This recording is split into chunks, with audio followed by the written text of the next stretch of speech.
Assessment for லேர்னிங்கில் unit 3 என்ன topic cover பண்ணுதுன்னா tools and techniques for classroom assessment and issues. Okay, tools and techniques என்னென்ன use பண்ணலாம் ஒரு class room assess பண்ணுறதுக்கு, அதாவது ஸ்டூடெண்ட்ஸோடைய பர்ஃபார்மன்ஸை அசஸ் பண்ணுறதுக்கு, அதில் இருக்க இஷ்யூஸ் என்னன்றது இப்போ நம்ம பார்க்கலாம். Tools and techniques for classroom assessment, அதுதான் ஃபஸ்ட்டு டாபிக். அப்போ என்ன டூல்ஸ்னால் என்ன, டெக்னிக்ஸ்னால் என்ன, கிளாஸ் ரூம் அசஸ்மெண்ட்டுக்கு இது ரெண்டுத்தையும் எதுக்கு யூஸ் பண்ணுறோம்? டூல்ஸுங்கிறது இஸ் அன் இன்ஸ்ட்ருமெண்ட்னு சொல்லிட்டாங்க. Is defined as an instrument means to collect evidences of the students achievement. Okay, so ஒரு ஸ்டூடெண்ட்ஸ் வந்து ஒரு அச்சீவ் பண்ணியிருக்காங்க. இப்போ ஒரு ட்ராயிங் காம்படிஷன், ஆர்ட்ஸ் அண்ட் கிராஃப்டோடைய காம்படிஷன் நடக்குதுன்னா ஒரு குழந்தை ஆர்ட்ஸ் நல்லா பண்ணியிருக்கோம், ஒரு குழந்தை கிராஃப்ட் நல்லா பண்ணியிருக்கோம். ஸோ அவங்க வரைஞ்ச அந்த பிக்சரை நம்ம எவிடன்ஸாக கலெக்ட் பண்ணலாம். ஒன்று ஃபோட்டோ எடுத்து எவிடன்ஸாக வந்து சாஃப்ட்வேரில் வைப்போம், இன்னொன்று எவிடன்ஸாக ஹார்ட் காப்பி எடுத்து அதை ஜெராக்ஸ் எடுத்து கூட எவிடன்சஸாக நம்ம வந்து ஸ்டூடெண்ட்ஸோடதை சப்மிட் பண்ணுவோம் டீச்சர்ஸை. ஓகே, ஸோ எவிடன்சஸ் கலெக்ட் பண்ணுறது தான் வந்து டூல்ஸ் அப்படின்னு சொல்கிறாங்க. அதோட மீன்ஸ் தான். ஓகே, ஸோ அடுத்தது டெக்னிக்ஸ்னால் என்னென்னா refers to the process of assessment. ஒரு அசஸ்மெண்ட்டுடைய ப்ராசஸை பற்றி, அதுக்கான டெக்னிக்ஸ் என்னன்றது தான். அது எப்படி இருக்கணும்னா சிஸ்டமேட்டிக்காக இருக்கணும், ஒரு சயின்டிஃபிக் ப்ரொசீஜர்ஸாக இருக்கணும். For collecting relevant informations. சிஸ்டமேட்டிக்னால் இப்போ இந்த குழந்தை வந்து ஆர்ட்ஸில், ட்ராயிங்கில், கலரிங்கில், அப்புறம் வந்து இன்னும் அதோட ப்ரிசைஸாக வரைஞ்சிருக்கு அப்படின்னு சொல்கிறதுல நம்ம பார்க்குறோம் இல்லையா. அப்போ அது சிஸ்டமேட்டிக்காக நம்ம வந்து அசஸ் பண்ணுறோம். அதே மாதிரி சயின்டிஃபிக்கலாக கரெக்டாக இருக்கா, அதோட நேம்ஸ் எல்லாம் கரெக்டாக இருக்கா, இந்த மாதிரி நம்ம பார்க்குறது தான் அசஸ்மெண்ட் டெக்னிக்ஸ். ஓகே, அடுத்தது important tools and techniques in classroom assessment. இதுக்கு என்ன நம்ம டூல்ஸ் அண்ட் டெக்னிக்ஸ் நம்ம வச்சுருக்கோம், இது நிறைய இருக்குது டூல்ஸ் அண்ட் டெக்னிக்ஸ். அதில் இம்பார்ட்டண்ட்டானதை மட்டும் நம்ம பார்க்குறோம். அதில் ஃபஸ்ட்டு டெக்னிக் வந்து அப்சர்வேஷனல் டெக்னிக்ஸ். இது நம்ம யூஸ்வலாக எல்லா டீச்சர்ஸும் பண்ணுறது. அடுத்து self reporting techniques, anecdotal record, checklist, rating skills and different kinds of test. இந்த டாபிக்னு கேட்டாங்கன்னா டூல்ஸ் அண்ட் டெக்னிக்ஸ் டெஃபினேஷன் எழுதிக்கோங்க. அடுத்தது இந்த 6 tools and techniques, important tools and techniques நீங்கள் எழுதணும். ஓகே, ஸோ இது ஒன்று ஒன்றா நம்ம பார்ப்போம். இதை நீங்கள் இப்படியும் நீங்கள் மார்க் பண்ணி எழுதிக்கலாம். Tools and techniques, self reporting technique என்ன, செக்லிஸ்ட் என்ன அப்படின்னு சொல்லிட்டு. ஃபஸ்ட்டு அப்சர்வேஷன்னா என்ன, ஏன்னா நமக்கு என்ன சொல்லியிருக்கோங்க, அப்சர்வேஷனல் டெக்னிக்ஸ் இருக்குது. ஸோ அப்சர்வேஷன்னா என்னன்னு பார்க்குறாங்க. அப்சர்வேஷன்னா என்ன, ஒருத்தவங்கள கீனாக, அதாவது கிளியராக வாட்ச் பண்ணிகிட்டே இருக்கிறது தானே அப்சர்வேஷன். ஸோ அதான் இஸ் நத்திங் பட் கீன்லி வாட்சிங் the external behaviour of persons. ஒரு பர்சன் என்ன பண்ணுறாங்க, அவங்க எப்படி செய்கிறாங்க, இதெல்லாம் பார்க்குறது தான். இன் அப்ராப்ரியேட் சிச்சுவேஷன், ஒரு சிச்சுவேஷனை கொடுக்குறாங்க. ஓகே, ஸோ அந்த சிச்சுவேஷனில் இந்த குழந்தை என்னென்ன பண்ணுது, எப்படி வந்து பர்ஃபார்ம் பண்ணுது, எப்படி ஆக்ட் பண்ணுது, ரியாக்ட் பண்ணுது, கண்ட்ரோல்டு ஆர் அன்கண்ட்ரோல்டாக இருக்கா அப்படின்னு சொல்லி பார்க்குறது தான். அப்படின்னு சொல்லி யார் சொல்கிறாங்கன்னா சிவி குட்ன்றவங்க அதை டிஃபைன் பண்ணுறாங்க. Observation is careful and systematic viewing of a selected situation and recording then and there what is perceived. இதை வந்து சொன்னது யங்குன்றவங்க. அதுதான் நமக்கு தெரியும், கேர்ஃபுல்லாக சிஸ்டமேட்டிக்காக நம்ம வந்து அவங்கள வியூ பண்ணுறது, சில்ட்ரனை வியூ பண்ணுறது ஒரு செலக்டட் சிச்சுவேஷன் நம்ம எடுத்துகிட்டு. ஓகே, ஸோ அதை வந்து அங்கங்கே நம்ம தென் அண்ட் தேர் ரெக்கார்ட் பண்ணிக்கிறோம். அதுக்கு பேர் தான் வந்து என்னது அப்சர்வேஷன் யங்குன்றவர் சொல்லியிருக்காரு. இன் ரீசன்ட் டைம்ஸ் இப்போல்லாம் என்ன பண்ணுறோம், அந்த கோவிட் அப்புறம் பார்த்திங்கன்னா, அதுவும் இல்லாமல் நமக்கு நிறைய டிவைசஸ் வந்ததுனால audio and video recording devices நம்ம வச்சுருக்கோம். டெலிஸ்கோப்ஸ் இருக்கோ, அப்புறம் measuring instruments like thermometers, radiometer, stop watch extra, இது எல்லாத்தையும் நம்ம எதுக்காக யூஸ் பண்ணுறோம், அப்சர்வேஷனுக்காக யூஸ் பண்ணுறோம். ரெக்கார்ட் பண்ணிட்டோன்னா எல்லாத்தையும் அப்சர்வ் பண்ணிவிடும் இல்லையா. ஸோ அது மாதிரி யூஸ் பண்ணுறோம். However observation is considered as நான் டெஸ்டிங் டிவைஸ். அப்சர்வேஷன்றது என்னவா இருக்குது, ஒரு நான் டெஸ்டிங் டிவைஸ். இதை வச்சு நம்ம டெஸ்ட் பண்ண முடியாதுன்னு சொல்கிறாங்க. An example for observation, a teacher can easily guess that a student is highly anxious and excited. ஈஸியாக நம்ம என்ன பண்ணிடுவோம், பார்த்தோன்னே இந்த குழந்தை பயங்கர ஆங்ஷியஸாக இருக்குது, எக்ஸைட்டடாக இருக்குது, என்ன எப்படி நம்ம வந்து நாளைக்கு செலிப்ரேட் பண்ண போகிறோம், பொங்கல் செலிப்ரேஷன், தீபாவளி செலிப்ரேஷன்னா இந்த குழந்தைங்க ரொம்ப எக்ஸைட் ஆகியிருப்பாங்கல்ல, ரொம்ப ஆங்ஷியஸாக இருப்பாங்க, என்ன பண்ணுறது, அடுத்தது என்ன பண்ணுறது அப்படி சொல்லிட்டு. ஸோ அதை ஈஸியாக கண்டுபிடிச்சிடலாம் by observing external symptoms like trembling of the hands, incoherent speech, biting nails, restlessness, similar சர்ச் பிஹேவியர்ஸ். இதெல்லாம் பார்த்தாவே நமக்கு என்ன தெரியும், இந்த குழந்தை ஆங்ஷியஸாக இருக்குது, எக்ஸைட்டடாக இருக்குது அப்படின்றது தெரியும். ட்ரெம்ப்ளிங் ஆஃப் த ஹேண்ட்ஸ்னால் கை நடுங்கும், ஸோ கையை உதறிட்டே இருக்கும் அந்த குழந்தைங்களுக்கு.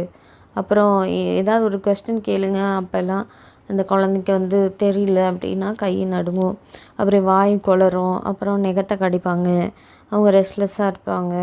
இந்த மாதிரி இருக்கிற பிஹேவியர்ஸ் எல்லாம் நம்ம டீச்சர்ஸ் வந்து ஈஸியாக அப்சர்வ் பண்ணிடுவாங்க. Procedures to be followed for good observation. Good அப்சர்வேஷனுக்கு என்னென்ன ப்ரொசீஜர் நீங்கள் ஃபாலோ பண்ணணும் அப்படின்னு சொல்லிட்டு சொல்கிறாங்கன்னா, ஒரு அப்ராப்ரியேட் சிச்சுவேஷன்ஸ் இருந்துச்சு அப்படின்னா எல்லா ஹோல் ஈவெண்ட்டையும் நீங்கள் அப்சர்வ் பண்ணணும் ஃபஸ்ட்டு. ஓகே, அதுதான் வந்து ஒரு குட் அப்சர்வேஷன்.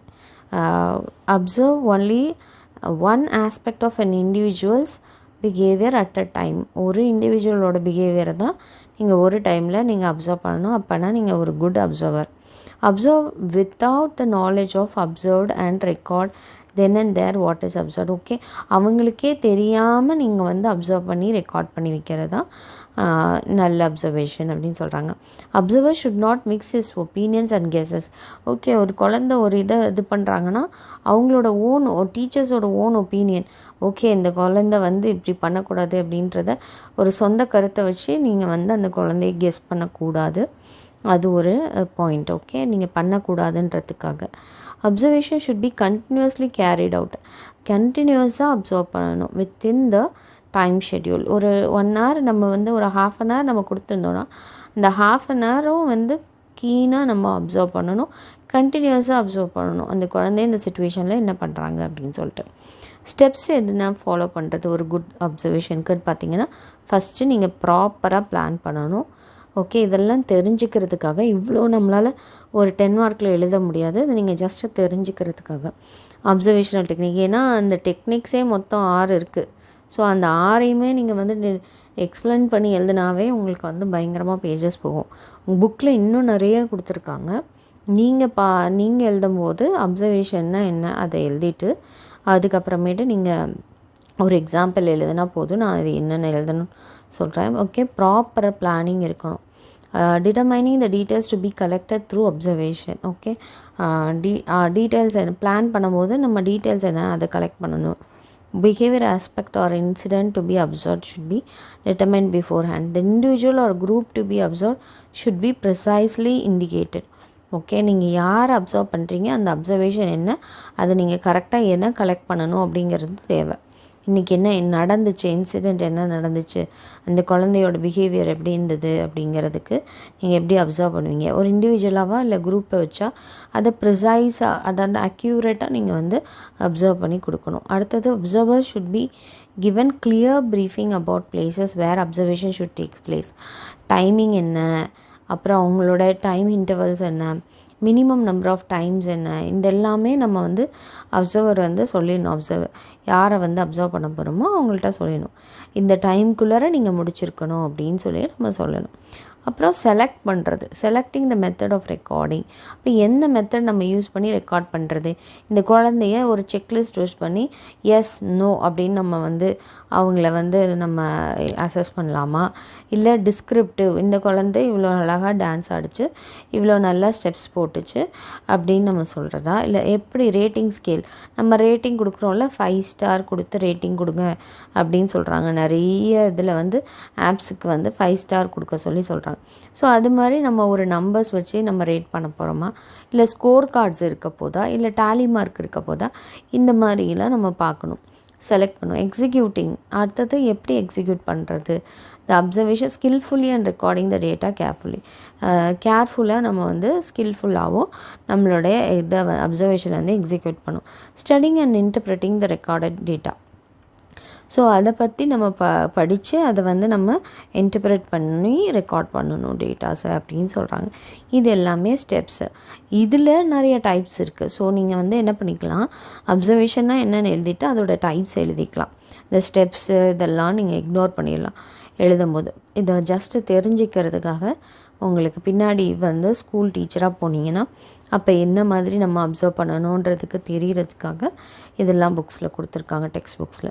ஓகே, இதில் என்னென்ன டைப்ஸ் இருக்குது அப்சர்வேஷனில் பார்த்தீங்கன்னா, participant observation, non participant observation, controlled and uncontrolled. அவ்வளோதான், 4 participant, non participant, controlled and non controlled observation. Okay, so uncontrolled observation. Participant அப்சர்வேஷன்னா என்ன? Observer will find a place in the group where the observed is a member. So observer வந்து என்ன பண்ணுறாங்க, ஒரு குரூப்பில் இருக்கிற ஒருத்தவங்கள வந்து அப்சர்வ் பண்ணுறாங்க. எந்த பார்ட்டிசிபெண்ட் இருக்காங்களோ, ஒரு குரூப்பில் நிறைய பேர் பார்ட்டிசிபெண்ட்ஸாக இருப்பாங்க. ஸோ அந்த பார்ட்டிசிபெண்ட்ஸை அவங்க அப்சர்வ் பண்ணுறாங்க. த observer can find the factual information about how the observed person behaves in the group. ஒரு குரூப்பில் ஒரு 4-5 பேரை சேர்த்து விட்டாவே போதும். ஒரு குழந்தை பயங்கரமாக கத்தும், ஒரு குழந்தை அமைதியாக இருக்கும், ஒரு குழந்தை சண்டை போடும். ஸோ இந்த மாதிரி ஒரு பர்சனை பற்றி நீங்கள் ஒரு குரூப்பில் நம்ம விட்டோன்னா, நீங்கள் குரூப்பை மாற்றி போடுன்னு சொல்லுவோம். ஏன்னா இந்த குரூப்பில் இருந்தால் நீ ரொம்ப சேட்டை பண்ணுற, அந்த குரூப்புக்கு போ அப்படின்னு சொல்லுவாங்க. ஸோ அப்படி நம்ம என்ன பண்ணோம், குரூப்பில் இருக்கும்போது அந்த குழந்தை எப்படி பர்ஃபார்ம் பண்ணுது, அந்த குழந்தையோட ஆட்டிடியூட் எப்படி இருக்குது, எல்லாரோடையும் பழகுதா, லீடர்ஷிப் இருக்கா, அந்த குரூப்பை அந்த குழந்தை லீட் பண்ணுதா, சிமிலர் அதர் பர்சனாலிட்டி ட்ரைட்ஸ் எல்லாம் இருக்கான்னு பார்த்து நம்ம அப்சர்வ் பண்ணுறது. இது பார்ட்டிசிபெண்ட்டு. ஓகே, நான் பார்ட்டிசிபெண்ட் அப்சர்வேஷன்னா is best suited to observe infants, maladjusted individuals. அடுத்தது similar persons. The observer takes a position where his presence goes unnoticed. அதாவது இது அவங்களுக்கு தெரிஞ்சு அவங்கள நோட்டீஸ் பண்ணுறாங்க. ஓகே, ஆனால் இங்கே நான் பார்ட்டிசிபெண்ட்னா டீச்சர் வந்து அங்கே பார்ட்டிசிபேட் பண்ண மாட்டாங்க. ஆனால் ஒரு குரூப்பில் கொடுத்து ஒரு ஆக்டிவிட்டி செய்ய சொல்லுவாங்க. அந்த ஆக்டிவிட்டியில் அந்த சில்ட்ரன் எப்படி வந்து பிஹேவ் பண்ணுறாங்கன்றத அவங்க பார்ப்பாங்க. பட் அவங்களுக்கு அது தெரியாது, அன்னோட்டிஸ்டு. ஓகே, ஸோ அவங்க கவனிக்காத மாதிரி இருந்துட்டு ஆனால் நோட்டீஸ் பண்ணுவாங்க. From where he can observe in detail the behaviour individual behaviour எப்படி இருக்குதுன்னு சொல்லிட்டு. நேச்சுரல் சிச்சுவேஷன்றது அன்கண்ட்ரோல்டு அப்சர்வேஷன், ஆர்டிஃபிஷியல்ன்றது controlled observation, largely used in education.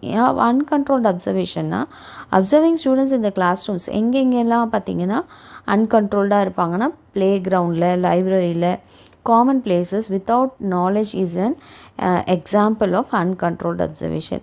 அப்போ இது எல்லாமே அன்கண்ட்ரோல்டு அப்சர்வேஷன். அவங்களுடைய நாலேஜ் இல்லாமல் நம்ம வந்து அவங்கள அப்சர்வ் பண்ணுறோம். கண்ட்ரோல்டு அப்சர்வேஷனை we may ask a child to study in a silent room. ஒரு சைலண்ட்டான ரூமில் அந்த குழந்தைய கூட்டிகிட்டு போய் படிக்க சொல்லலாம்.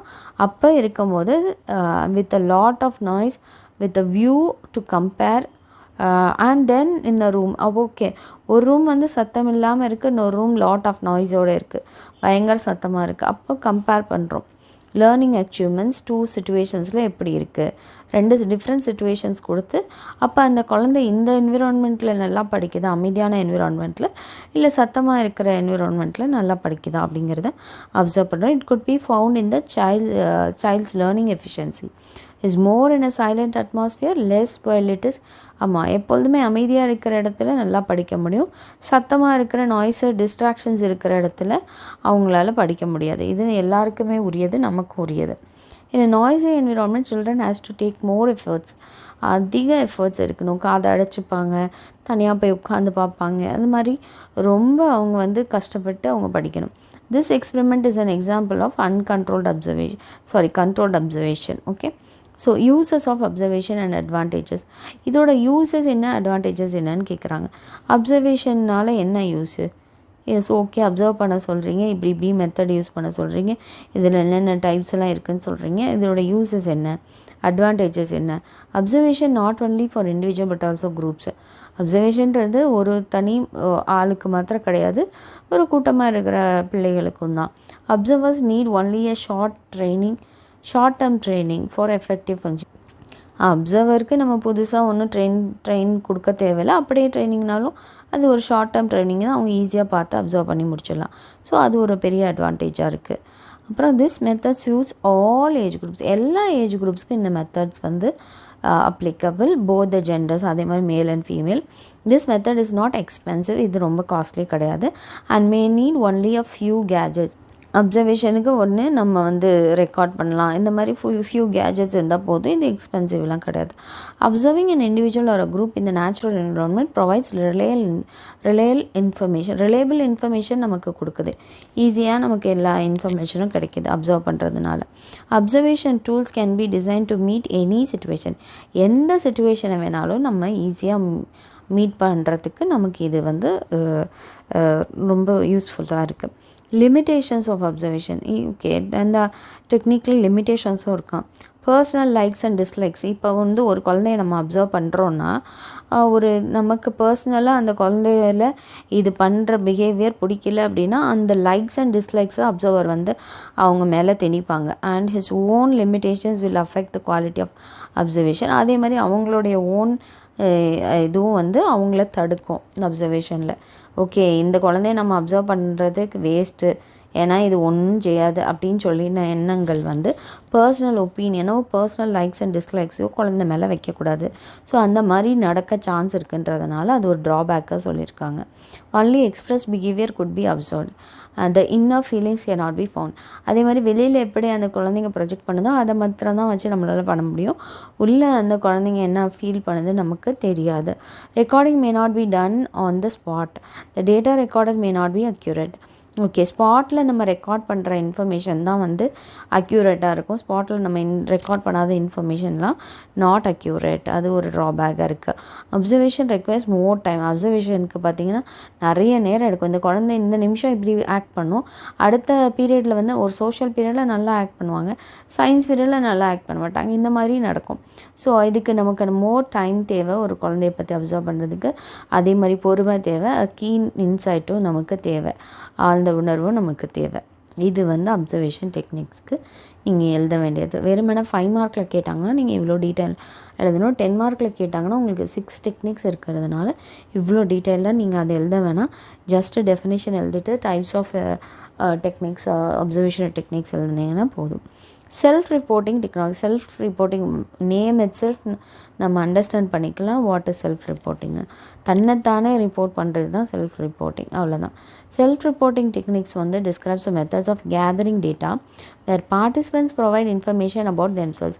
பார்ட்டிசிபென்ட்ஸ் அதாவது ஒரு ஸ்டூடெண்ட் அவங்கள பற்றி அவங்களே இன்ஃபர்மேஷனை கொடுக்கறது, வேறு யாருடைய இன்டர்ஃபரன்ஸும் இல்லாமல். ஓகே, சச் டெக்னிக்ஸ் வந்து என்னென்னவாக இருக்கலாம்? கொஸ்டினர்ஸாக இருக்கலாம், இன்டர்வியூஸாக இருக்கலாம், இது ஓரலி ஆர் ரிட்டன் ஃபார்மாக இருக்கலாம். Okay, so investigator gathers answers from the respondents by questionnaire in person or through post or phone. So investigator எப்படி வந்து ரெஸ்பாண்டன்ட் இருந்து, அதாவது யார் பதிலளிக்க போகிறாங்களோ அவங்கள்ட்ட இருந்து எப்படி பதில் கேட்பாங்கன்னா, ஒன்று questionnaire இன் பர்சனாக போய் கேட்பாங்க, இல்லை ஒரு போஸ்ட்டில் அனுப்புவாங்க, இல்லை ஒரு ஃபோனில் கேட்பாங்க. Okay, so in interview 2 the interviewer asks questions to the interviewer and gets his answer directly in a face-to-face situation besides noticing his mood, likes, dislikes, fears, etc. Okay, ஒரு இன்டர்வியூ நடக்குது. அப்போ இன்டர்வியூ நீங்கள் ஒரு ஃப்யூச்சரில் நீங்கள் interview எடுத்தீங்கன்னா அப்போ என்ன பண்ணுவீங்க? கொஸ்டின்ஸ் கேட்பீங்க. கொஸ்டின்ஸ் கேட்கும்போது நீங்கள் டைரெக்டாக அவங்கள பார்ப்பீங்க இல்லையா, ஃபேஸ் டு ஃபேஸு சுச்சுவேஷனில். அப்போ அவங்களோட மூடு எப்படி இருக்குது, அவங்க லைக்ஸ் என்ன இருக்குது, ஃபியர்ஸ் என்ன, எதுக்கு பயப்படுறாங்க, இதெல்லாம் நம்ம வந்து ஈஸியாகவே கண்டுபிடிச்சிடலாம்.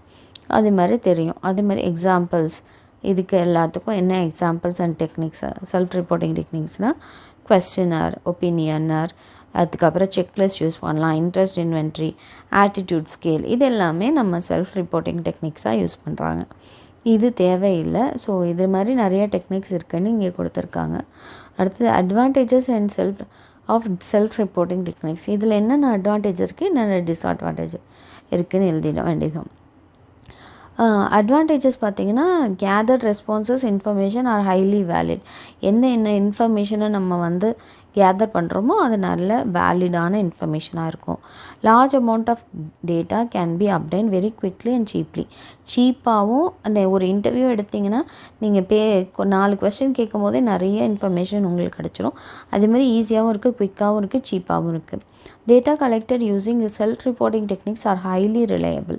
அதே மாதிரி ரொம்ப ரிலையபிள், நமக்கு ஈஸியாக கிடச்சிரும். இதனால தான் அதை சொல்கிறாங்க. Data update from closed form of questions can be easily tabulated. ஈஸியாக சொல்லிடலாம், இது இப்படி தான், இவங்க இப்படி தான், இவங்களுக்கு அதிகமான ஃபியர் இருக்குது, பயம் இருக்குது, இவங்களோட லைக்ஸ் இதுதான், இவங்களோட டிஸ்லைக்ஸ் இதுதான், அவங்க வந்து டேப்லெட் பண்ணி காமிச்சிடலாம், அனலைஸும் பண்ணிடலாம். இதில் டிஸ்அட்வான்டேஜ் என்ன இருக்குன்னா, we cannot expect that all the respondents will be giving answers or expressing their ideas to items to self-reporting device completely and honestly. உண்மையாக தான் இவங்க எல்லாத்தையும் சொல்கிறாங்களா, எதையும் மறைக்காமல் சொல்கிறாங்களா? ஒரு சிலவங்க படிக்காமல் என்ன சொல்கிறாங்க, சிவியை கொண்டு போய் கொடுத்துட்டு அவங்க டிகிரி முடித்ததாக சொல்கிறாங்க இல்லையா? ஸோ இந்த இன்ஃபர்மேஷன்லாம் உண்மையாக பொய்யான்றது நமக்கு தெரியாது. அது ஒரு டிஸ்அட்வான்டேஜ்னு சொல்கிறாங்க.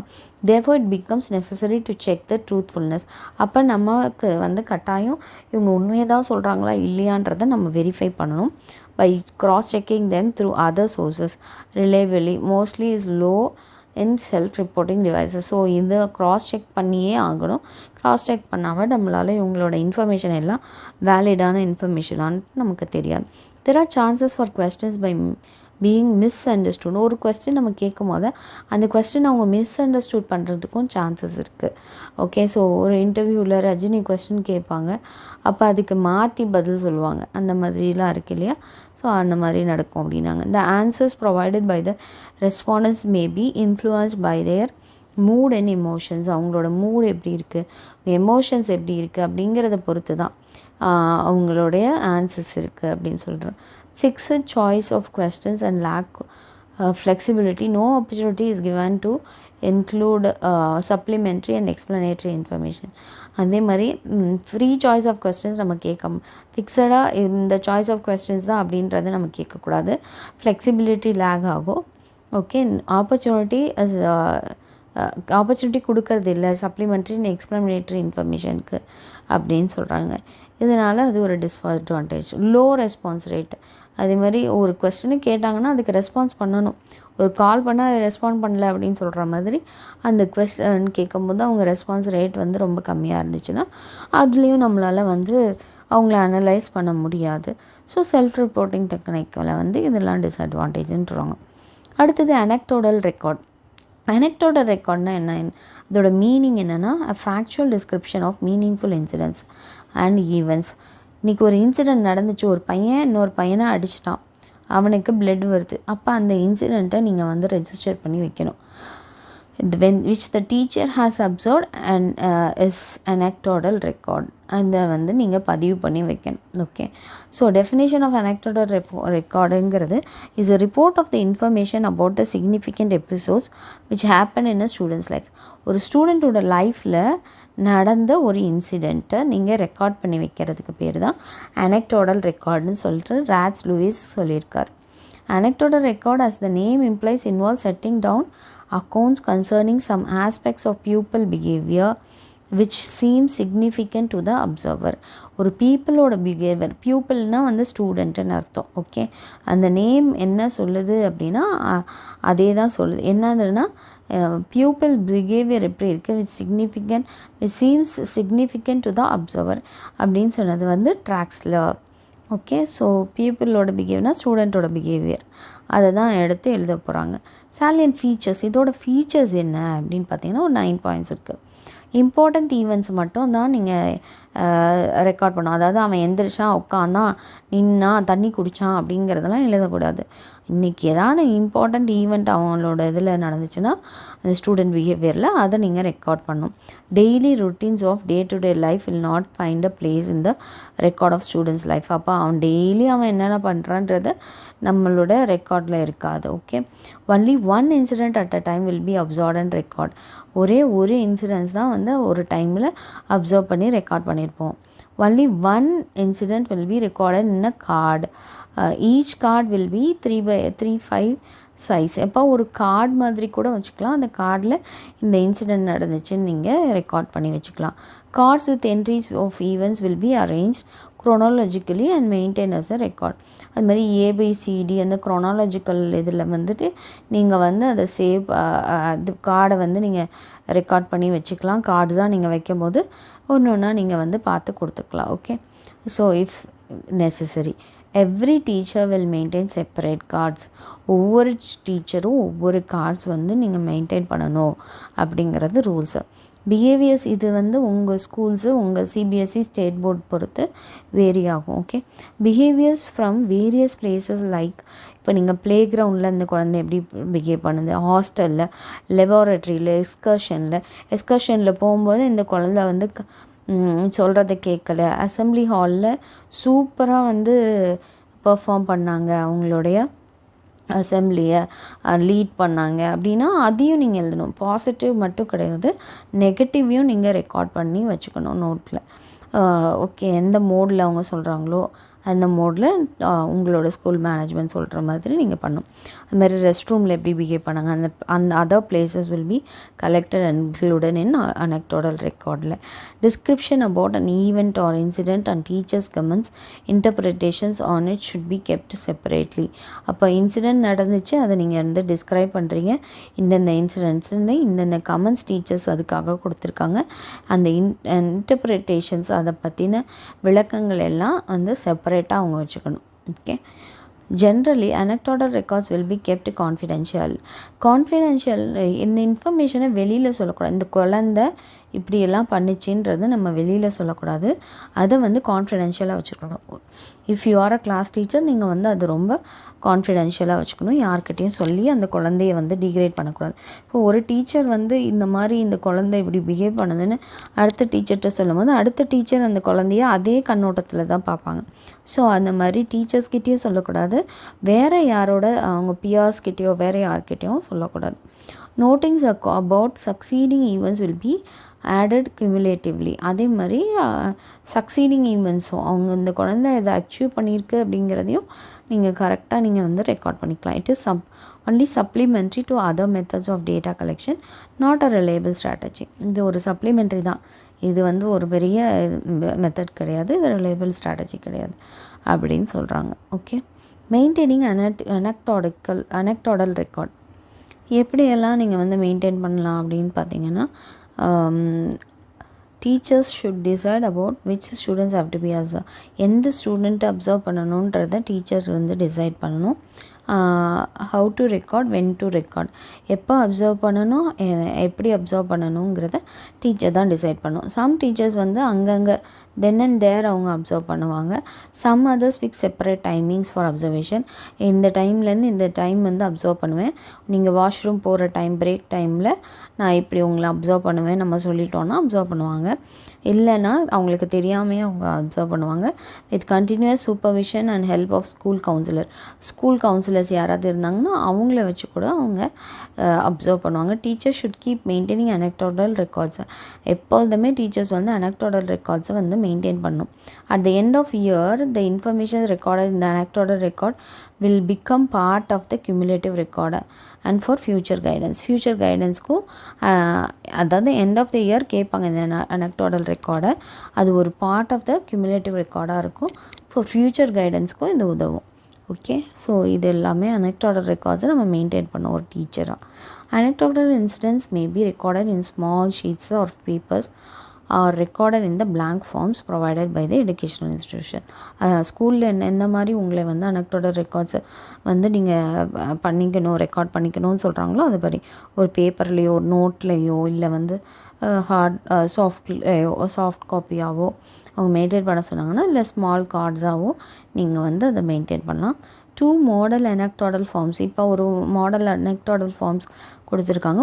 ஒரு மாடல் இது, அதாவது name of the observed student, யாரை அப்சர்வ் பண்ணிங்க, இது வந்து ஒரு டீச்சரோட டியூட்டி, அவங்களோட பேர் என்ன, அப்சர்வேஷன் ரெக்கார்டுன்னு சொல்லி நீங்கள் எழுதுவீங்க அடுத்த செமஸ்டர். அதில் உங்களே இது மாதிரி எழுத சொல்லுவாங்க. நேம் ஆஃப் த ஸ்டூடெண்ட் எழுதணும், அப்சர்வர் யார், நீங்கள் தான் டீச்சர். அப்புறம் டேட்டு, இல்லை கவுன்சிலர் வச்சு நீங்கள் அப்சர்வ் பண்ணிங்கன்னா அவங்களோடது அன்றைக்கி டேட் எழுதிக்கணும், எந்த கிளாஸ் ஸ்டூடெண்ட்டு. அப்புறம் place where observation take place, இப்போ ஹாஸ்டல்லையா, லெபார்ட்ரிலையா, லைப்ரரிலையா, என்றைக்கு எந்த இடத்துல அந்த இன்சிடெண்ட் நடந்துச்சு. லேபில் வந்து ஒரு மவுஸை வந்து உடச்சிட்டான் அப்படிங்கிறது ஒரு இன்சிடெண்ட், அதை எழுதணும். ஸோ அப்சர்வரோட சிக்னேச்சர், இது ஒரு ஃபார்மேட். இன்னொரு ஃபார்மேட் என்ன சொல்கிறாங்க, அதே மாதிரியே நேமு, டேட்டு, அப்சர்வர், இது எல்லாமே டிஸ்கிரிப்ஷன் கொடுத்துட்டு அதோட கமெண்ட் என்ன ரெக்கமெண்ட் பண்ணுறீங்க அதையும் எழுதுனியோ, அது வந்து 2வது ஃபார்மேட்டு. நீங்கள் எந்த ஃபார்மேட் வேணாலும் யூஸ் பண்ணலாம். உங்கள் ஸ்கூலில் என்ன சொல்கிறாங்களோ அதை யூஸ் பண்ணும். Advantages of using anecdotal record. Anecdotal record advantages என்ன? Students' behavior is observed under various situations and reliable information only collected. This record is helpful in properly understanding the students' personality. Okay, students' behavior இந்த மாதிரி நம்ம பண்ணும்போது ஸ்டூடெண்ட்ஸோட behaviour observe பண்ணும்போது நம்ம ஈஸியாக அவங்களோட பர்சனாலிட்டியை understand பண்ணிக்கலாம். அது ஒரு அட்வான்டேஜ். It is useful to cross check the information obtained from other sources. அதே மாதிரி கிராஸ் செக் பண்ணுறதுக்கும் ரொம்ப ஈஸியாக இருக்கும். Teachers get opportunities to know about his students fully and get closer to them. Okay, so அவங்களால ஸ்டூடெண்ட்ஸ் கிட்டே ஈஸியாக நம்ம க்ளோஸராக கொண்டு போகலாம். அதுக்கும் இது வந்து ஹெல்ப்ஃபுல்லாக இருக்குது. It is very useful in studying the behaviour of small children. சின்ன குழந்தைங்கள ஈஸியாக அவங்க வந்து படிக்கிறதுக்கு ரொம்ப உதவும். மென்டலி ரிட்டார்டட் முக்கியமாக அந்த மாதிரி இருக்க குழந்தைங்கள நம்ம இந்த மாதிரி நம்ம வச்சுக்கிட்டோன்னா ரொம்ப ஈஸியாக இருக்கும் குழந்தைங்கள. இதை மாதிரி பண்ணக்கூடாது, இதை மாதிரி பண்ணலாம், இந்த குழந்தைக்கு இது பிடிக்காது அப்படின்றத நம்ம தெரிஞ்சுக்கலாம். On the basis of accurately observe behaviour teacher offer his ideas and recommendations for more productive. அப்போ இந்த அக்யூரேட் அப்சர்வ் பிஹேவியர் இருக்கு இல்லையா, இதை வச்சு நம்ம ரெக்கமெண்ட் பண்ணலாம் ஃபார் ப்ராடக்டிவ், மோர் ப்ராடக்டிவ், அதிகமாக அந்த குழந்தையோட வளர்ச்சிக்காக. லிமிட்டேஷன்ஸும் இருக்குது. என்ன லிமிட்டேஷன்ஸ் பார்த்திங்கன்னா, இதுக்கு நிறையா நேரம் எடுக்கும். ஓகே, ஏன்னா உட்காந்து அந்த ஒரு குழந்தையும் இப்போ 30 சில்ட்ரன்னா 30 சில்ட்ரனை பற்றியும் நீங்கள் அப்சர்வ் பண்ணி எழுதுறதுக்கு நிறையா டைம் எடுக்கும்.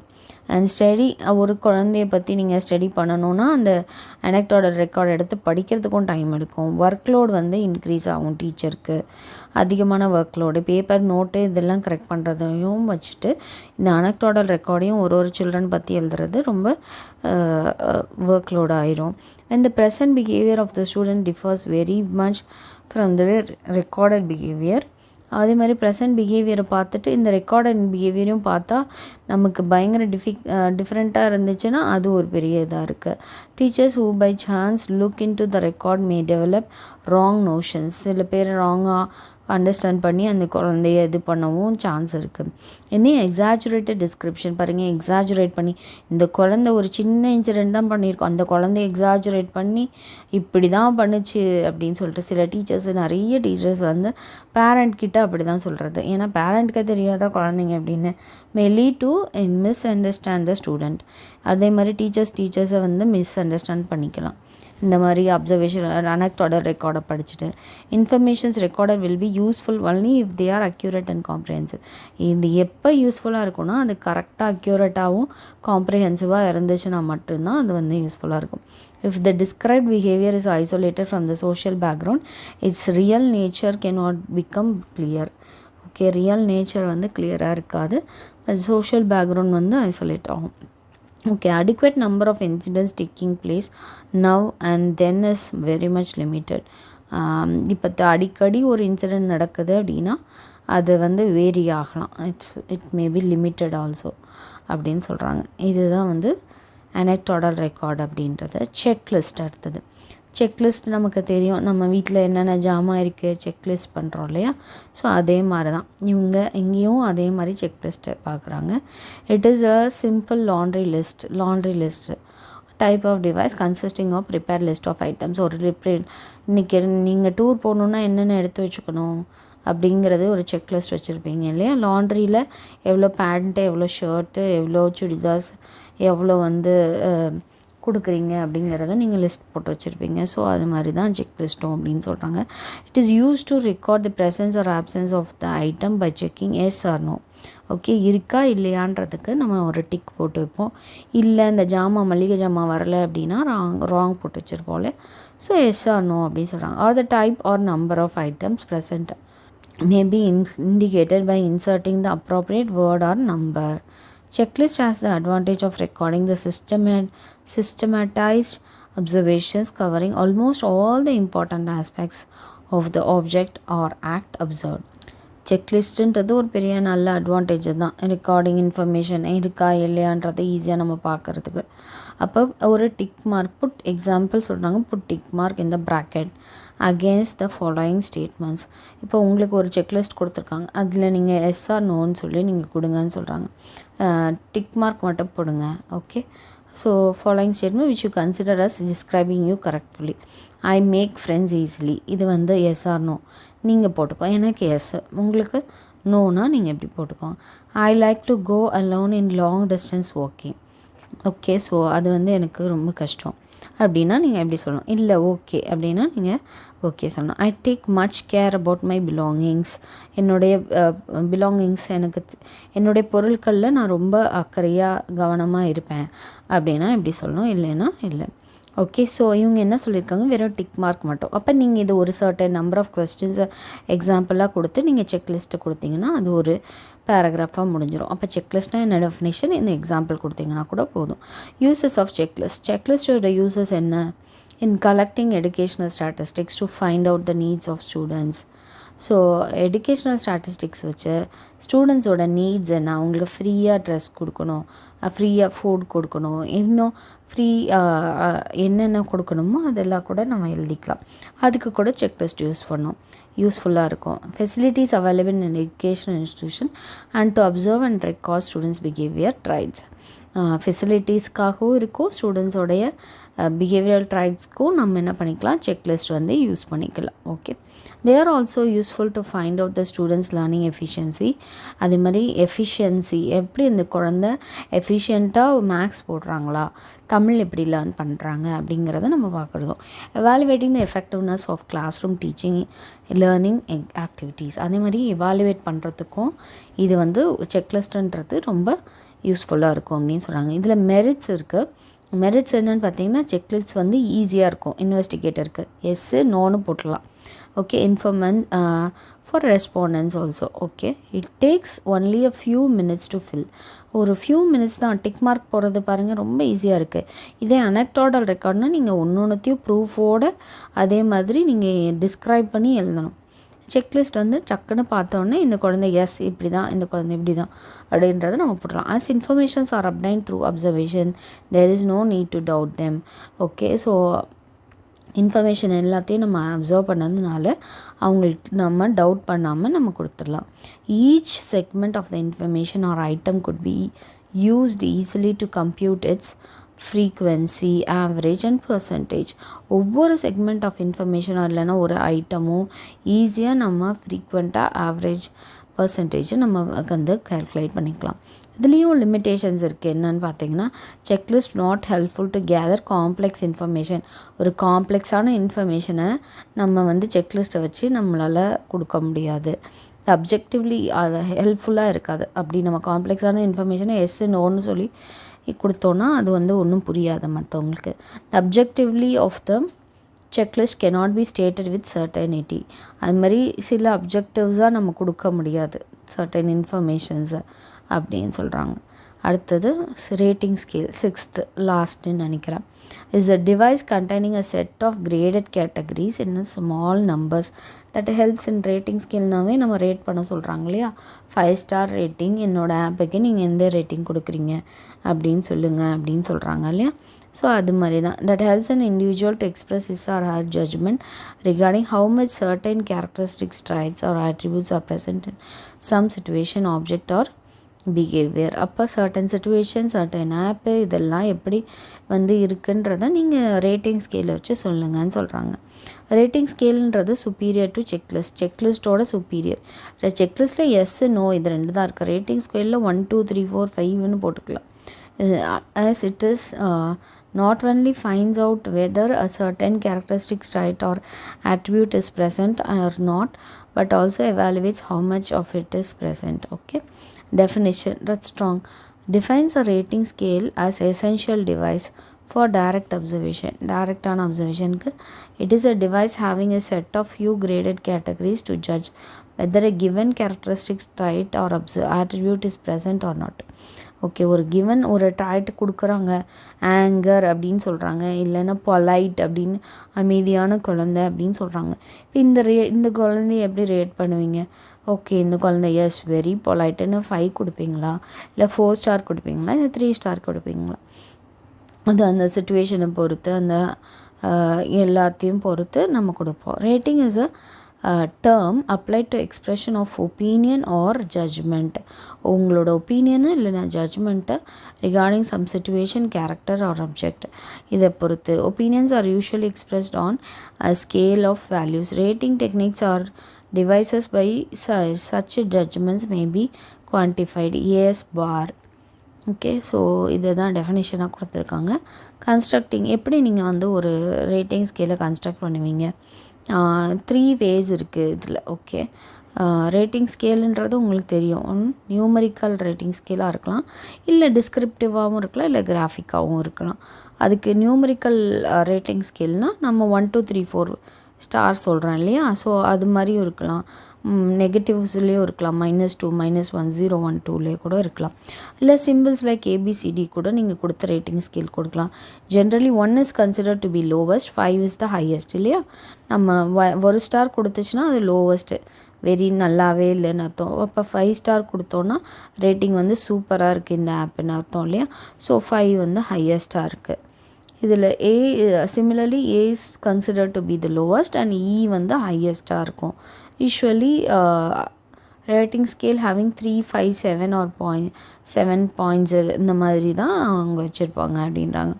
நம்பர்ஸ் வந்து 1னா வெரி புவர், 2னா புவர், ஆவரேஜ் ஸ்டூடெண்ட், 4th வந்து good student, very good student அப்படின்னு சொல்கிற மாதிரி. Instruction circle the number you want to indicate for the following statement. How X is, யாரோ ஒரு X ஸ்டூடெண்ட் இருக்காங்க, cooperative with fellow students பியர்ஸோட எப்படி வந்து அந்த குழந்தை வந்து ஒரு குரூப் ஒர்க்கில் ஈடுபட்டிருக்காங்க. அதை நீங்கள் வெரி குட்னு சொல்லுவீங்களா, இல்லை குட்னு சொல்லுவீங்களா, இல்லை ஆவரேஜ்னு சொல்லுவீங்களா, இல்லை புவர்னு சொல்லுவீங்களா, இல்லை வெரி புவர்னு சொல்லுவீங்களா? ஸோ இந்த எக்ஸுன்ற சைல்டு வந்து நல்லா பண்ணாங்க, பெஸ்ட்டு குரூப் ஒர்க்குன்னா 5 கொடுப்பீங்க இல்லையா? ஸோ இப்படி தான் நீங்கள் ரேட்டிங் ஸ்கேலை வந்து நியூமரிக்கல் ரேட்டிங் ஸ்கேலை நீங்கள் கொடுப்பீங்க. இதே வந்து டிஸ்கிரிப்டிவாக இருந்துச்சுன்னா நீங்கள் எப்படி கொடுப்பீங்கன்னு கேட்குறாங்க. அதாவது ரிலேட்டட் வேல்யூ நம்ம கொடுக்கோம். Observers will be asked to indicate any one of the description given in the verbal ஃபார்மில் இருக்கும் இது வந்து. ஓகேவா? வெரி லோ, ஆவரேஜ், ஹை, இந்த மாதிரி 1 2 3 4 நம்பரில் இருக்காது. பட் இது எப்படி இருக்கும்னா வேர்பல் ஃபார்மில் இருக்கும். How is the managerial skill of the teacher எப்படி மேனேஜ் பண்ணுறாங்க அந்த கிளாஸன்னு சொல்லிட்டு அப்சர்வ் பண்ணி கொடுக்குறாங்க. ஓகே, ஆவரேஜாக பண்ணுறாங்க அப்படின்னா ஆவரேஜ் கொடுப்பாங்க. கிராஃபிக் ரெப்ரசன்டேஷன்னா இது மாதிரி ஒரு ஸ்கேல் மாதிரி இருக்குது. ஸோ அந்த கிராஃபிக்கல் ரெப்ரசன்டேஷன் சொல்கிறாங்க. How is the perseverance of X, இந்த எக்ஸ் டீச்சராக இருக்கலாம், ஸ்டூடெண்ட்டாக இருக்கலாம், இவங்களோட பர்சிவரன்ஸ் எப்படி இருக்குது அப்படின்னு சொல்கிறாங்க. உங்களோட எவாலுவேஷனை நீங்கள் மார்க் பண்ணுங்கன்னு சொல்கிறாங்க. ஸோ நீங்கள் எங்கே மார்க் பண்ணுவீங்களோ அங்கே உட்காரணும். ரேட்டிங் ஸ்கேலோட யூசஸ் வந்து பார்த்திங்கன்னா என்ன சொல்கிறாங்கன்னா, இது வந்து அப்ரைசலுக்கு வந்து ரொம்ப யூஸ்ஃபுல்லாக இருக்குது. அவங்கள வந்து ப்ரைஸ் பண்ணுறதுக்கு. டீச்சர் ரேட்டிங் வந்து selection for the post for giving promotion. ஒரு டீச்சர் ரேட்டிங் வச்சுருந்தோன்னா அவங்கள வந்து ஓகே இவங்க ரேட்டிங்கில் ஹையஸ்ட்டாக வந்தாங்கன்னா அவங்களுக்கு ப்ரொமோஷன் கொடுக்கறது, இன்க்ரிமெண்ட் கொடுக்கறது, இந்த மாதிரி இருக்கிறதுக்கு ரேட்டிங் ஸ்கேல் ஹெல்ப்ஃபுல்லாக இருக்குது. Personality rating for various purposes, அதுக்காகவும் ஹெல்ப் பண்ணுது. பர்சனாலிட்டியும் நம்ம வந்து டெஸ்ட் பண்ணலாம். Testing the validity of many objective instruments like paper, pencil, inventories of personality.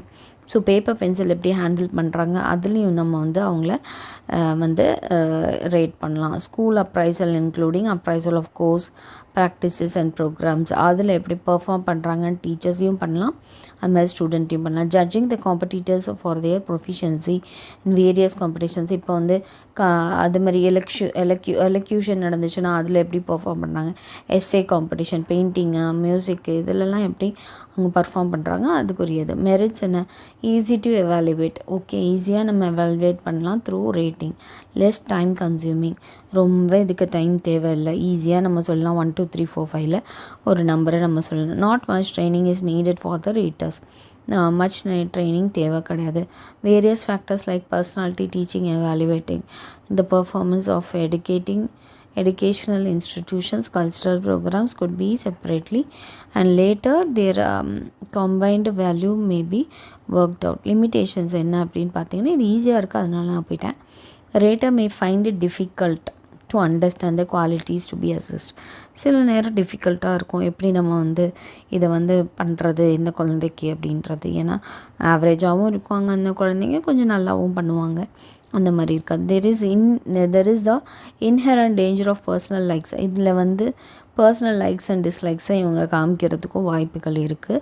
In rating scale the under mention 5 types of errors may occur. என்னென்ன எரர்னு பார்த்தீங்கன்னா, generosity எரர்னால் rating வந்து லிபரலாக இருந்துச்சுன்னா அவங்க 5 எல்லாருக்குமே கொடுத்துருவாங்க. ஓகே, அது வந்து அதனால தாராள குணமாக அவங்க கொடுத்துருவாங்க சிலர். Constant severity error. Some raters may think everyone else is inferior to them and award low marks. அவங்க என்ன நினைப்பாங்க, நான் தான் வந்து கரெக்டாக இருப்பேன், இவங்க எல்லாம் வந்து லோ அப்படின்னு சொல்லிட்டு லோ மார்க்ஸ் கொடுக்கறதுக்கும் அதுக்கு வாய்ப்பு இருக்குது அப்படின்றாங்க. ஓகே, ஸோ அதுவும் வந்து ஒரு பெரிய எரர். அடுத்தது average error. Some evaluators average rating மட்டும் கொடுத்துட்டே போயிட்டே இருப்பாங்க. எதுக்கு வம்பு, ஆவரேஜாக கொடுத்து வச்சுருவோம். நல்லா பண்ணேன்னு சொல்ல வேணாம், நல்லா பண்ணலன்னு சொல்ல வேணாம். To escape possible blame and criticism இருக்கலாம். அடுத்தது ஹேலோ எஃபெக்ட்னு சொல்கிறாங்க. ஹேலோ எஃபெக்ட்னா an evaluator who has to evaluate various aspects of a person's qualities may be influenced by the high level of the few qualities and will consider that. அதான ஒரு paper கரெக்ஷனுக்கு நம்ம போயிருந்தோம் அப்படின்னா, அந்த பேப்பர் கரெக்ஷனில் பார்த்திங்கன்னா இந்த எஸ்ன்னு சொல்லி எஸ்ஸில் இருக்க ஸ்டூடெண்ட்ஸோட மார்க்ஸ்லாம் பார்த்திங்கன்னா 80லே போயிட்டுருக்கும். ஓகே, ஆனால் வந்து சில ஏல நிறைய ஸ்டூடெண்ட்ஸ் இருந்தாங்கன்னா அந்த ஏல இருக்க ஸ்டூடெண்ட்ஸோட மார்க்ஸ்லாம் பார்த்திங்கன்னா ஒரு 60 இருந்துச்சுன்னா 60லே இருக்கும். ஏன்னு பார்த்திங்கன்னா அந்த ஒரு ஸ்டூடெண்ட்டோட பர்ஃபார்மன்ஸை வச்சுட்டு அடுத்த ஸ்டூடெண்ட்ஸ்க்கு எல்லாத்துக்கும் இவங்க வந்து மார்க்கு கொடுப்பாங்க. Okay, so first few observed papers எப்படி இருக்கோ அதை பொறுத்து தான் அதுக்கு கீழே உள்ள பேப்பர்ஸும். அப்போ அவங்க புவராக பர்ஃபார்ம் பண்ணியிருந்தாங்கன்னா அவங்களுக்கு கீழே உள்ள பேப்பர்ஸையும் அவங்க புவராக நினச்சிட்டு மார்க் வந்து குறைவாக கொடுப்பாங்க. இதுக்கு பேர் ஹேலோ எஃபெக்ட்னு சொல்கிறாங்க. அடுத்தது லாஜிக்கல் எரர் நடக்கலாம். And an evaluator rates closely related or unrelated aspects of qualities may think logically and allow the influence of one aspect of the quality, ஒரு aspect of the quality to be into another on. இந்த logical எரர்னு பார்த்திங்கன்னா என்னென்னா, paper presentation ரொம்ப முக்கியம்னு சொல்கிறாங்களே. ஒரு beautiful handwriting இருந்துச்சு and without scoring out your corrections may be given high marks by the teacher. And presentation நல்லா இருந்துச்சுனாவே ஹை மார்க்ஸ் கொடுத்துருப்பாங்க. There is no relationship between nature of handwriting and the accuracy of answer. accuracy of answerக்கும் இதுக்கும் சம்மந்தம் இல்லைங்கிறது நிறைய பேருக்கு தெரிய மாட்டேங்குது. ஸோ அந்த மாதிரி இருக்கிறது லாஜிக்கல் எரர்ஸ் வரும் அப்படின்னு சொல்கிறாங்க. இதோட இந்த ஃபஸ்ட்டு டாபிக் முடிஞ்சிச்சு. இதுக்கே நம்ம வந்து எத்தனை பேஜஸ் பார்த்துருக்கோன்னா ஒரு 20 pages பார்த்துருக்கோம். இதை நம்ம வந்து ஆன்சர் ஷீட்டில் எழுத முடியாது, ஒரு புக்கு மாதிரி போயிடும். அப்போ ஒரு கொஸ்டின் 10 மார்க்கு தான். நீங்கள் 10 மார்க்குக்கு நீங்கள் 20 பேஜ் எழுதுனீங்கன்னா அதுக்கப்புறம் வந்துக்கே டைம் போயிடும். ஸோ அந்த மாதிரி நீங்கள் எழுதக்கூடாது. ஜஸ்ட் அண்டர்ஸ்டாண்ட் பண்ணி ஃப்யூச்சரில் நீங்கள் ஒரு ஸ்கூல் டீச்சராக போனீங்கன்னா எப்படி நம்ம ரைட்டிங் ஸ்கில்னால் என்னென்னு தெரியாமல், நைக்டாடல் ரெக்கார்ட்னால் என்னென்னு தெரியாமல் நீங்கள் படிப்பு போய் முழிக்கக்கூடாது. ஸோ அதுக்காக இந்த கொஸ்டின் இந்த மாதிரி கொடுத்துருக்காங்க. ஓகே, ஸோ இது ஒரு டாபிக். ஓகே, நெக்ஸ்ட்டு டாபிக் பார்த்திங்கன்னா டைப்ஸ் ஆஃப் டெஸ்ட்டு. டெஸ்ட் என்னென்ன டெஸ்ட் இருக்குதுன்னு பார்த்தீங்கன்னா, concept of test in education. Test எதுக்காக வைக்கிறாங்கன்னு நம்மளுக்கு இப்போ எக்ஸாம் எதுக்காக வைக்கிறாங்க, ஜஸ்ட்டு ஸ்கூலுக்கு போய் ஜாலியாக விளையாடிட்டு ஜாலியாக படிச்சுட்டு வந்துடலாம் அப்படின்னு நினைப்போம். டெஸ்ட்டுங்கிறது ரொம்ப முக்கியம் இல்லையா? அவங்கள எப்படி படிச்சிருக்காங்க, எப்படி கவனிச்சிருக்காங்க, எப்படி ஆன்சர் பண்ணுறாங்கன்றது நமக்கு ரொம்ப முக்கியம். ஸோ இதில் டெஸ்ட்ன்றது refers to a device containing a set of sequentially arranged questions. ஒரு நம்ம கொஸ்டின் பேப்பர் அப்படி தானே கொடுப்பாங்க, கொஸ்டின்ஸாக இருக்கும். இல்லைன்னா ஒரு டாஸ்க்கு கொடுத்துட்டு அந்த டாஸ்க்கை வந்து பர்ஃபார்ம் பண்ண சொல்லுவாங்க. requiring them to provide their responses individually. ஒரு இண்டிவிஜுவலாக அந்த ரெஸ்பான்சஸ் ஆன்சர் பண்ணுங்கன்னு சொல்லி கொடுத்துருவாங்க. இது தானே டெஸ்ட்டுன்றது. அதை வந்து டெஃபினேஷன் எழுதியிருக்காங்க. Okay, by awarding marks to the responses provided for the test items test ஐட்டம்ஸ்னால் ஒன்றும் இல்லை, எம்சிக்யூவாக மேட்ச் த ஃபாலோயிங்காக இதுதான். Students achievement can be evaluated and compared. ஸ்டூடெண்ட்டோட அச்சீவ்மெண்ட்டை வந்து எவாலுவேட் பண்ணுறாங்க.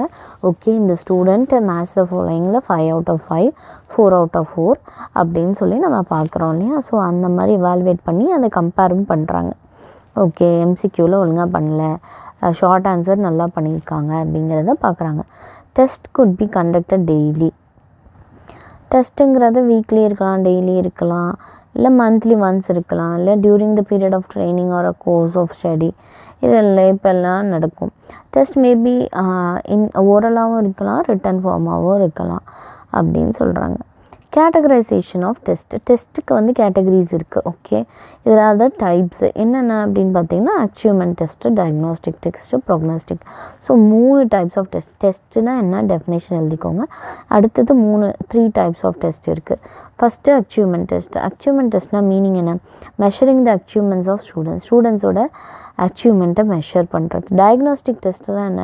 டிஃபிஷியன்சி, அதாவது வீக்காக ஸ்டூடெண்ட்டு, இல்லை ஃபெயிலான ஸ்டூடெண்ட்ஸு, இல்லை ஷார்ட் கம்மிங்ஸ் இன் எதில் வந்து இந்த குழந்தை வந்து படிக்க தெரியல, எதில் வீக்காக இருக்குது, இதெல்லாம் பார்க்குறது டயக்னாஸ்டிக் டெஸ்ட்டு. ப்ராக்னாஸ்டிக் டெஸ்ட் அப்படின்னா இதெல்லாம் definition. Okay, measure the capacity of a person for predicting his or her success in a particular field.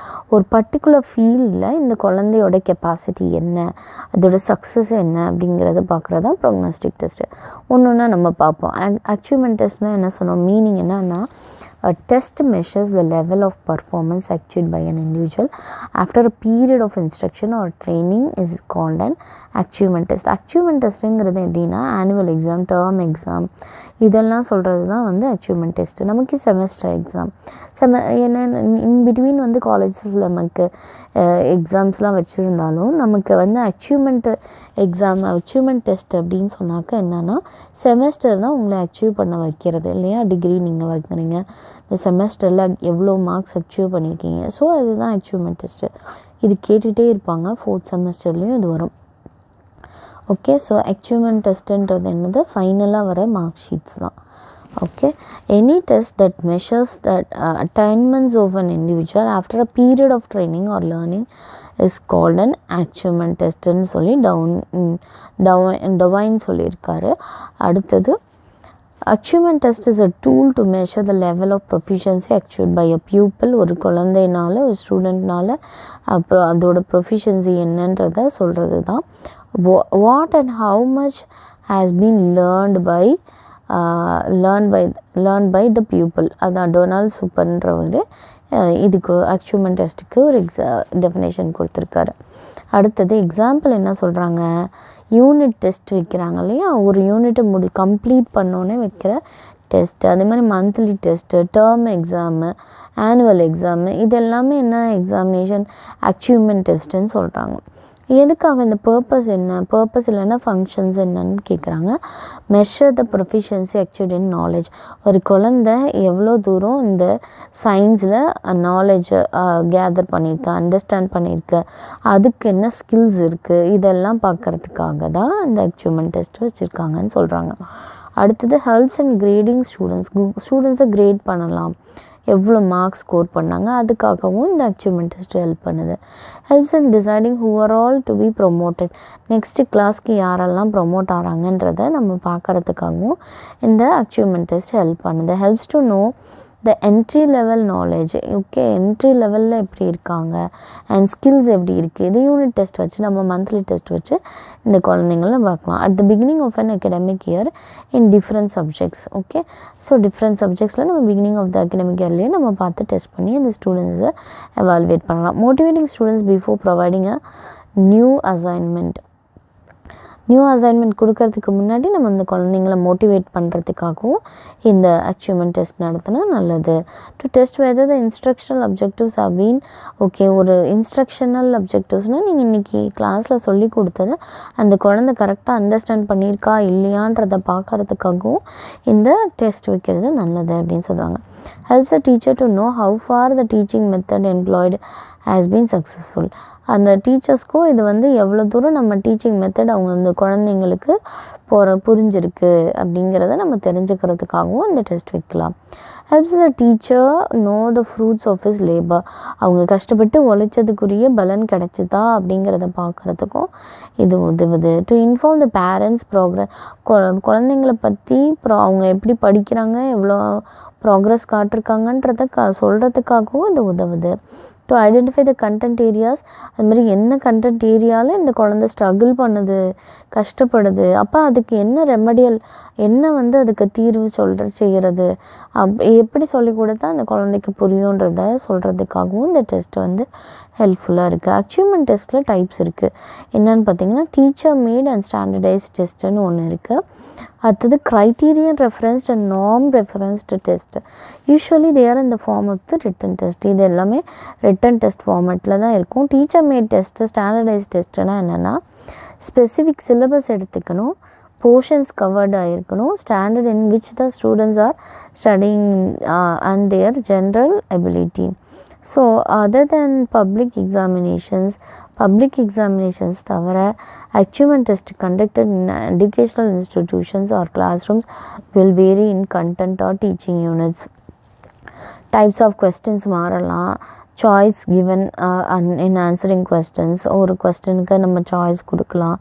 And time allotted for completing the test, இதெல்லாமே நமக்கு இருக்கும் இல்லையா. உங்களுக்கு எவ்வளோ டியூரேஷன் எழுதணும், 3 hours டியூரேஷனில் எழுதணும் இல்லையா. 3 ஹவர்ஸில் நீங்கள் எத்தனை கொஸ்டின்ஸ் எழுதணும், MCQ 5 அட்டன் பண்ணணும், இந்த மாதிரி நீங்கள் கொடுக்குறதா. அதுக்கு சாய்ஸ் கொடுக்கலாமா வேணாமா, ஓகே 3 questions 5 மார்க்கில் எழுதுனா போதும், ஆனால் நான் 5 கொடுக்குறேன், அவுட் ஆஃப் 5 3 எழுதுனா போதும்ன்றதெல்லாம் நமக்கு கொடுத்துருக்காங்க. ஸோ அதே மாதிரி தான் we are not sure about reliability and validity of these tests and they are called non-standard test. இது அது ஸ்டாண்டர்ட் டெஸ்ட்டு, இது நான்-ஸ்டாண்டர்ட் டெஸ்ட்டு. ஸ்டாண்டர்டைஸ்டு டெஸ்ட் அப்படின்னாக்கா சப்ஜெக்ட் கண்டென்ட் செலக்ட் பண்ணியிருப்பாங்க. அதுக்கப்புறம் பேஸ்ட் அப்பான் அந்த கொஸ்டின் பேப்பர் இஸ் ப்ரிப்பேர்ட். ஏற்கனவே previous year question பேப்பரை வச்சு அந்த பேட்டர்ன் வச்சு அவங்க கொடுப்பாங்க. MCQ அடுத்தது நம்மளோட செமஸ்டர் கொஸ்டின் பேப்பர் தான் அதுக்கு best example. Okay, test procedures and scoring systems are developed and norms are stated explicitly. அது மாதிரி இந்த நார்ம்ஸ் நம்ம கொடுத்துருவாங்க நமக்கு வெளிப்படையாக. They have essential attributes of good test like validity, reliability and objectivity. இதெல்லாமே இருக்கும். இதுக்கு எக்ஸாம்பிள் என்ன, நீட் எக்ஸாம் ஒரு எக்ஸாம்பிளாக சொல்கிறாங்க. IIT entrance exam, state board secondary, நம்மளோட எக்ஸாமும் அதே தான். State board of higher secondary, SSLC, HSC எல்லாமே அதுக்கு எக்ஸாம்பிள் சொல்கிறாங்க. இது டீச்சர் பேஸ்டு எக்ஸாமினேஷன்.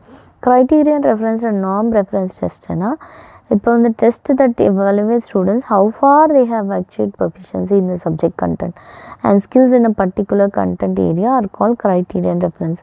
அப்போ இதுக்கு ஸ்கில் பேஸ்டு, எப்படி இந்த குழந்தை எவ்வளோ ப்ரொஃபிஷியண்ட்டாக இருக்குது இந்த சப்ஜெக்டில் அப்படின்றத பார்க்குறதுக்கு ஸ்கில்ஸ் வச்சு நம்ம டெஸ்ட் பண்ணுவோம். நம்ம ஸ்கில்ஸ் பற்றி படிச்சிருக்கோம் இல்லையா. இப்போ அடிஷனில் இந்த குழந்தை எவ்வளோ ஃபாஸ்ட்டாக செய்கிறாங்க, எவ்வளோ ஈஸியாக இருக்குது, சப்ட்ராக்ஷன், மல்டிப்ளிகேஷன், டிவிஷன், மேக்ஸ் எடுத்துட்டா அப்போ இந்த 4 ஸ்கில்ஸ்லேயும் இவங்க எப்படி அவங்க ஸ்கோர் பண்ணுறாங்கன்றதை பார்க்குறது தான் நான் க்ரைட்டீரியன் பேஸ்ட். அப்போ க்ரைட்டீரியா அடிஷனில் எவ்வளோ ஸ்பீட் அண்ட் அக்யூரேட்டாக அவங்க பண்ணுறாங்க அப்படிங்கிறது க்ரைட்டீரியா. இப்போ மினிமம் 80% ஆஃப் மார்க்ஸ் அப்டேன் பண்ணிட்டாங்க அப்படின்னா அது அக்செப்டபிளாக. லெஸ் தென் 80% அவங்க இந்த ஸ்கில்ஸில் வாங்கினாங்கன்னா ஃபெயிலு அப்படின்னு சொல்கிறாங்க. ஓகே, ஃபெயில் ஆகிடுவாங்களாம். Norm reference test compare the performance score of an individual with the average performance of his group. இப்போ ஒரு குரூப் இருக்காங்கன்னா அந்த குரூப்பில் ஆவரேஜாக எல்லாருமே கரெக்டாக மார்க் வாங்கியிருக்காங்களான்றதை பார்க்குறதா நார்ம் ரெஃபரன்ஸ் தான். மற்றவங்கள பார்த்து நம்ம ரெஃபரன்ஸ் பண்ணி ரேங்க் பண்ணுறது தான் நார்ம் ரெஃபரன்ஸ். இதோட ஃபஸ்ட்டு டெஸ்ட்டு முடிஞ்சிருச்சு. ஓகே சார், நெக்ஸ்ட்டு என்னென்னு பார்த்தீங்கன்னா அச்சீவ்மெண்ட் டெஸ்ட் முடிஞ்சு அடுத்தது டயக்னாஸ்டிக் டெஸ்ட்டு, இன்னொன்று ப்ராக்னாஸ்டிக் டெஸ்ட்டு. டயக்னாஸ்டிக் டெஸ்ட் அப்படிங்கிறது என்னென்னா the test that helps the teacher to identify the concept in the content area dot which students struggle to learn and the nature of the difficulties experienced by them is called a diagnostic test. இப்போ ஒரு test நம்ம டயக்னாஸ் பண்ணி உங்களுக்கு கிட்னியில் problem, stone இருக்குது அப்படின்றத கண்டுபிடிச்சிட்டாங்க அப்படின்னு சொன்னாக்க எப்படி டாக்டர் டயக்னோஸ் பண்ணுறாங்களோ நம்ம டீச்சர்ஸும் என்ன பண்ணுறோம், ஒரு கண்டென்ட் ஏரியா எடுத்துகிட்டு அந்த கண்டென்ட் ஏரியாவை டெஸ்ட்டு கொடுக்கும்போது அந்த ஸ்டூடெண்ட் வந்து இந்த இடத்துல ஸ்ட்ரகிள் ஆகிறாங்க, கிட்னியில் ஸ்டோன் இருக்குது, அப்போ இந்த கேல்குலேஷன் அவங்களுக்கு வரலைன்ற ஸ்ட்ரகிள் பண்ணுறாங்கன்றத தெரிஞ்சுக்கிறதுக்காக, எங்கே டிஃபிகல்ட்டிஸ் அவங்களுக்கு ஃபேஸ் பண்ணுறாங்க அப்படிங்கிறத பண்ணுறதுக்காக டயக்னாஸ்டிக் டெஸ்ட் வந்தது. Is used to identify the deficiency. என்ன டிஃபிஷியன்சி? Kidney stone. அப்போ இந்த குழந்தை எந்த இடத்துல அடிஷனில் ப்ராப்ளம் இருக்குது, மல்டிப்ளிகேஷனில் டேபிள்ஸ் தெரியல, தூரம் அவங்களுக்கு டிஃபிகல்ட்டாக இருக்கா, அப்போ டேபிள்ஸை ஒழுங்காக படிக்கணும். இப்போ இன்னும் என்ன சொல்கிறாங்க இங்கிலீஷ்லனா, ப்ரொனவுன்சிங் வேர்ட்ஸ் வரலை, ஒரு ஸ்டோரி சொன்னால் இல்லை ரீடிங் த காம்ப்ரிஹென்ஷன் கொடுத்தா அந்த குழந்தைக்கு ப்ரொனவுன்சியேஷன் ஒழுங்காக வரல, ரைட்டிங் ஸ்கில் இல்லை, நியூமெரிக்கல் காம்படிஷன்னா 8 - 7 என்ன அப்படின்னு கேட்டால் அந்த குழந்தை டக்குன்னு சொல்லாது, ஈஸியாக தான் இருக்குது பட் சொல்லாது. ஸோ இதில் வந்து அப்போ ஸ்ட்ரகிள் ஆகிறாங்கன்றதை நம்ம டயக்னோஸ் பண்ணுறோம். Purpose of diagnostic test. Diagnostic டெஸ்ட்டோட பர்பஸ் என்ன? To identify the concepts in the subject content which students find it difficult. அப்போ டிஃபிகல்ட்டாக இருக்கிறத லேர்ன் பண்ண வைக்கிறது, டயக்னோஸ் பண்ணுறது தான் நம்மளோட டயக்னாஸ்டிக் டெஸ்ட்டு. அதுக்கப்புறம் அந்த டிஃபிகல்ட்டியை நம்ம பார்த்துட்டு, லேர்னிங் டிஃபிகல்ட்டி எதில் வந்து அந்த குழந்தை டிஃபிகல்ட்டியாக ஃபீல் பண்ணுதுன்னா, அப்போ டேபிள்ஸ் ஒழுங்காக தெரியலன்னா மேக்ஸில் டேபிள்ஸ் படிக்க வைது. என்ன பண்ணுறது ரெமடியல் மெஷர்னால், டேபிள்ஸை ஈஸியாக நம்ம சொல்லி கொடுத்து அந்த குழந்தைய ஈஸியாக அந்த மல்டிப்ளிகேஷனை போட வைக்கலாம். Strauss and Stanley 1956 have identified 5 levels of diagnosis. 5 level of diagnosis. First என்ன சொல்கிறாங்க, எக்ஸ்ரே எடுக்க சொல்கிறாங்க. அடுத்து என்ன சொல்கிறாங்க, எம்ஆர் ஸ்கேன் எடுக்க சொல்கிறாங்க. இது மாதிரி 5 levels இங்கே இருக்குதுன்னு சொல்கிறாங்க. என்ன 5 levelsன்னு பார்த்தீங்கன்னா, இந்த content area that where to pupils have trouble. எந்த இடத்துல நம்ம கண்டென்ட் ஏரியா டீச் பண்ணதில் இந்த குழந்தைங்களுக்கு ட்ரபிள் இருக்குது அப்படிங்கிறத first level. Where more number of errors are committed.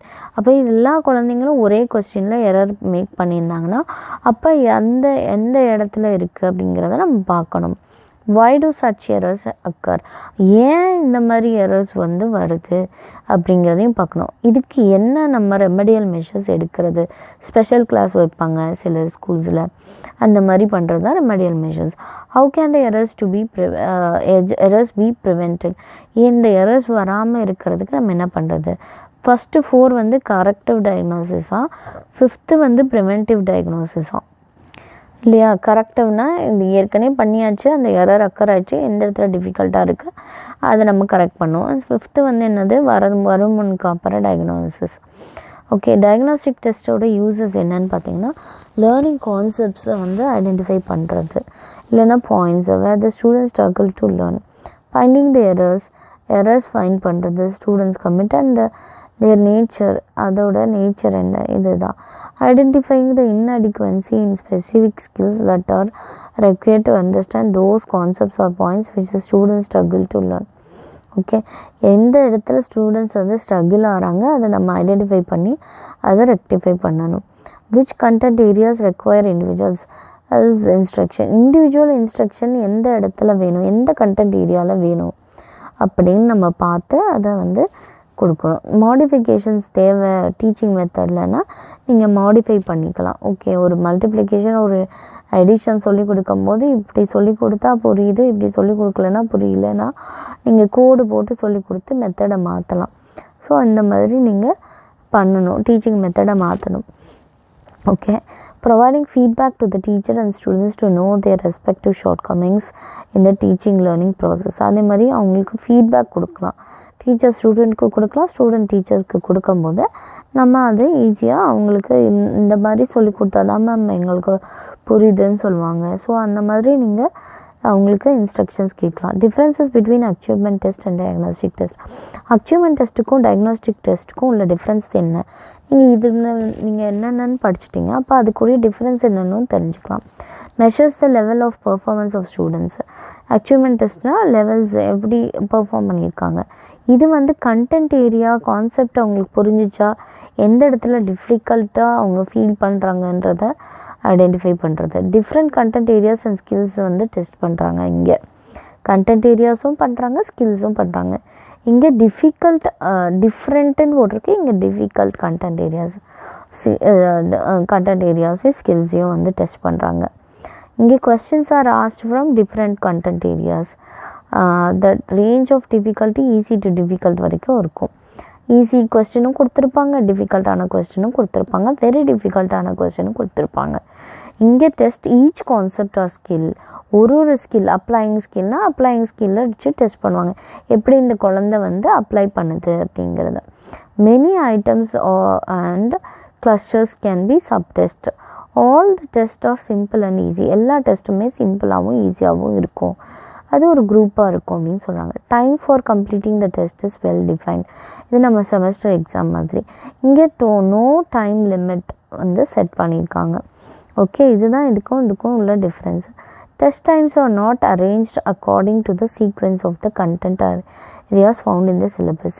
இங்கே வந்து டெஸ்ட் ஐட்டம்ஸ் இருக்குல்ல, அதாவது எம்சிக்யூவா ஷார்ட் ஆன்சரா இதெல்லாமே ஆர் நாட் அரேஞ்சுன்னு சொல்கிறாங்க, சீக்வென்ஸாக இருக்காது அப்படின்றாங்க.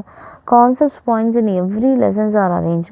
இங்கே வந்து ஆர்டர்லியாக இருக்கும், சீக்வென்ஷியலாக இருக்கும் அடுத்தடுத்து அப்படின்னு சொல்கிறாங்க. Students responses are scored to measure the proficiency in learning. ஸ்டூடெண்ட்ஸோட ரெஸ்பான்சஸ் எல்லாத்தையுமே நம்ம வந்து ஸ்கோர்ஸ் எல்லாத்தையும் மெஷர் பண்ணி வச்சுருப்போம். மல்லி எரர்ஸ் கமிட்டட் மட்டும் இங்கே வந்து ரெக்கார்ட் பண்ணி வச்சுருப்பாங்க. அதுதான் வந்து இங்கேயும் அங்கேயும் உள்ள difference. Used to grade pupils or promote them to next grade. இது வந்து ஓகே பாஸ் ஆகிட்டாங்க, நெக்ஸ்ட் கிளாஸ்க்கு போகலாமா போக வேணாமான்றதுக்காக. இது அப்படி கிடையாது. டயக்னாஸ்டிக் டெஸ்ட்டுன்றது இந்த இடத்துல இந்த குழந்தைக்கு ப்ராப்ளம் இருக்குன்னா அதை டயக்னோஸ் பண்ணி இந்த ப்ராப்ளமை ரெக்டிஃபை பண்ணி கொடுக்குறது தான் remedial teaching. Comes under summative evaluation. Summative எவாலுவேஷனை ஃபைனல் எவாலுவேஷன், ஃபைனலாக ஆட் பண்ணி சொல்லு அப்படின்னு சொல்கிறாங்க இல்லையா. இது ஃபார்மேட்டிவ் எவாலுவேஷன். ஃபார்மேட்டிவ் எவாலுவேஷன்னா அப்பப்போ பண்ணுற சின்ன சின்ன டெஸ்ட்டு. அடுத்தது வந்து அதுக்கும் டிஃப்ரென்ஸ் நம்ம சும்மா ஜஸ்ட்டு தெரிஞ்சுக்கிறதுக்காக தான் எக்ஸாம்லலாம் இதில் எழுத வேணாம், பட்டு இதே 5 மார்க்கில் கேட்டாங்கன்னா நீங்கள் எழுதணும். அடுத்தது ப்ராக்னாஸ்டிக் டெஸ்ட்டு. ப்ராக்னாஸ்டிக் டெஸ்ட்டுனா என்ன மீனிங்? அது வந்து ஆப்டிடியூட் டெஸ்ட்டு. ஆப்டிடியூட்லாம் நடக்குது இல்லையா, நீட்டு இதெல்லாம் கூட ஆப்டிடியூடில் நடக்குது. Aptitude test is one that measures the inborn capacity to learn a specific vocation or skill. இப்போ நமக்கே என்ன பண்ணுறாங்க, டெட்டுன்னு ஒரு எக்ஸாம் வைக்கிறாங்க, இது ஆப்டிடியூட் எக்ஸாம். இது எதுக்காக வைக்கிறாங்கன்னா உங்களோட ஸ்கில் எப்படி இருக்குது அப்படிங்கிறத பார்க்குறதுக்காக. இது சொன்னது ஹல்ன்றவங்க சொல்லியிருக்காங்க. Some well known aptitude test என்னென்னு பார்த்தீங்கன்னா சீஷோஸ் மியூசிக்கல் ஆப்டிடியூட் டெஸ்ட்டுன்றது ஒரு வெல் நோன், எல்லாருக்கும் தெரிஞ்சதுன்னு சொல்கிறாங்க. எத்தனை பேருக்கு இந்த மாதிரி ஆப்டிடியூட் டெஸ்ட்டு இருக்குதுன்னு தெரியும்னு எனக்கு தெரியல, பட் இதெல்லாம் நமக்கு இருக்குது. Mechanical aptitude test, differential aptitude test, டேட்டுன்னு சொல்லுவாங்க இதை. ஓகே, ஸோ இந்த மாதிரி ஆப்டிடியூட் டெஸ்ட்டு நிறைய இருக்குது.